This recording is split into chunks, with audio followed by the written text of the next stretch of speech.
diskusikan.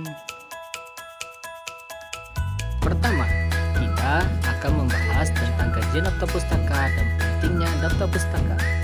Yaitu yang pertama, apa sih yang dimaksud dengan kajian daftar pustaka? Kajian daftar pustaka merupakan daftar referensi dari semua jenis referensi seperti buku, jurnal, artikel, disertasi, tesis, skripsi, dan handouts dan karya ilmiah lainnya yang dikutip dalam penulisan proposal.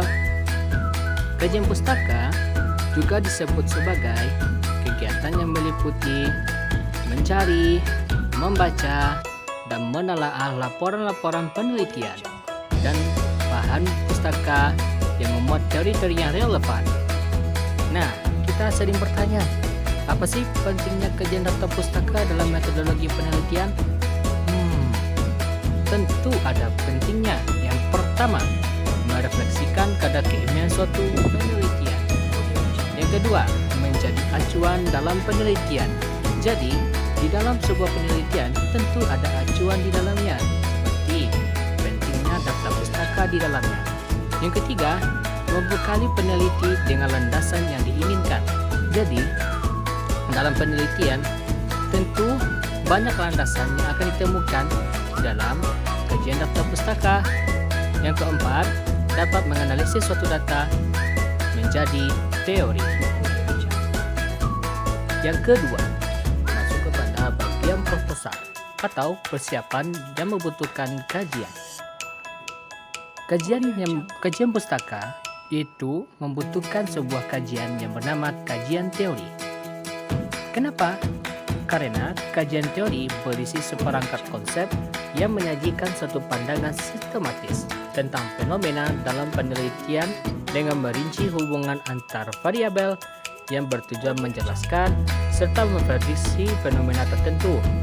Kajian teori sering disebut segala sesuatu informasi dan hasil-hasil penelitian yang relevan dengan variabel atau masalah yang diteliti, digunakan sebagai rujukan dalam menentukan masalah dan kerangka berpikir, sekaligus sebagai acuan landasan dalam penelitian. Poin ketiga, yaitu cara-cara mengkaji bahan pustaka dan menyusun kerangka berpikir.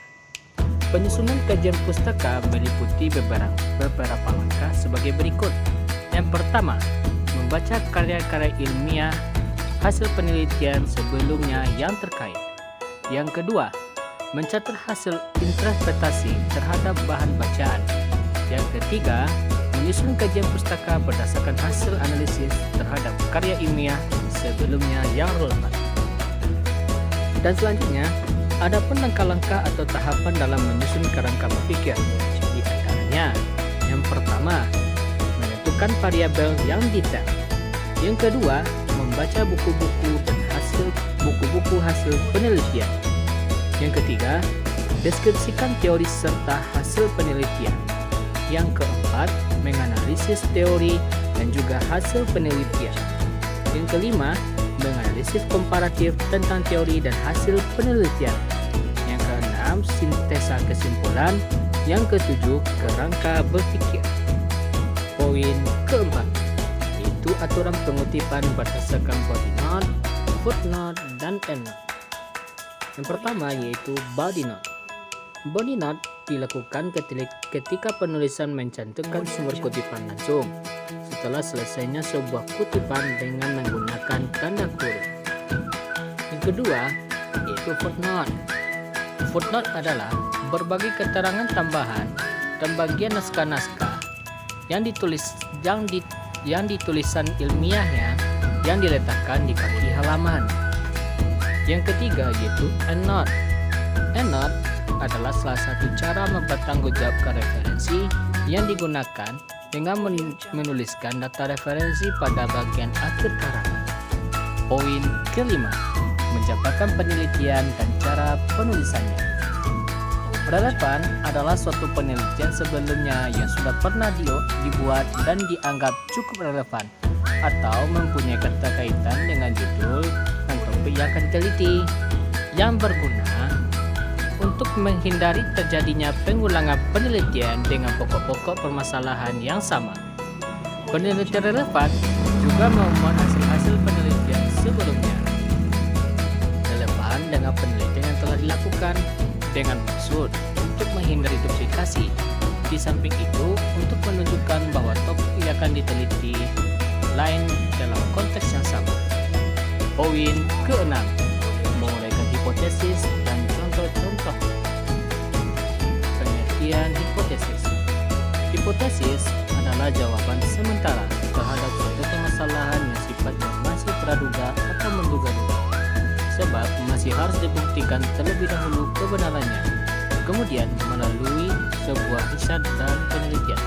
Contoh, apakah terdapat pengaruh jumlah komisaris independen terhadap return saham? Nolnya yaitu tidak dapat pengaruh jumlah komisaris independen terhadap return saham.